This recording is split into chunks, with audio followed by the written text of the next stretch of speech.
Mugda general হাসপাতালের সম্মানিত superintendent আসলে ভিটামিন এ প্লাস ক্যাম্পেইনটা আমরা জানি যে 6 মাস পর পর একটু পিছিয়ে গেছে, কারণ আমাদের ওই যে বাজেটের যে অপারেশনাল প্ল্যানের একটা আগামী শনিবার 15 সাইদুর সাহেব উনি আমাদেরকে প্রেজেন্ট করবে। এখানে আমরা একটু ডাটা দেখবো আসলে ভিটামিন এ ক্যাপসুল বেশি টিকা টিকা না, আমাদের যে ভিটামিন এ ক্যাপসুলটা মাত্রার ক্যাপসুল এবং লাল ক্যাপসুল হচ্ছে এটা 1,99,570 টোটাল। এরপরে ক্ষমতা সম্পন্ন ক্যাপসুল জেলা পর্যায়ে একটা অমনিতকরণ ও পরিকল্পনা সভা করেছি। কাজ করি নিউট্রিশন প্রোগ্রাম নিয়ে ভোলা জেলাতে। আমি সিভিল তাহলে আমরা আমাদের মোট ভোলা জেলাতে কেন্দ্র হইল জেনারেল হাসপাতালের সুপারিনটেন্ডেন্ট স্যার সুন্দর করে পুরোটা তাকে খাওয়াই দিল।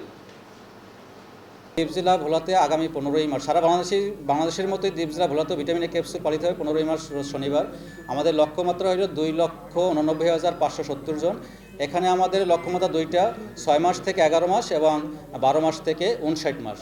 আমাদের 6 মাস থেকে 11 মাসের লক্ষ্যমাত্রা হল 33,900 এবং আমাদের যে 12 মাস থেকে 59 মাস এখানে লক্ষ্যমাত্রা 2,55,670 জন।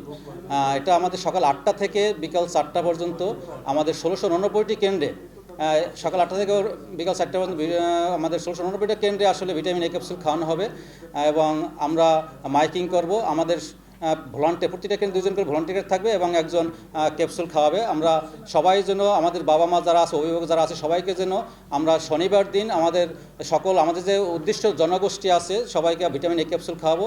আমরা জানি এটা শুধু রাতকানা রোগী প্রতিরোধ করে না, এটা শিশুর স্বাভাবিক বৃদ্ধি করে, চোখের দৃষ্টি ঠিক রাখে এবং তার স্বাভাবিক বৃদ্ধির জন্য স্কিনটা ঠিক রাখে। আশা করি আমরা প্রোগ্রামটা সাকসেস করতে পারবো সকলের সহযোগিতা। ধন্যবাদ সবাইকে।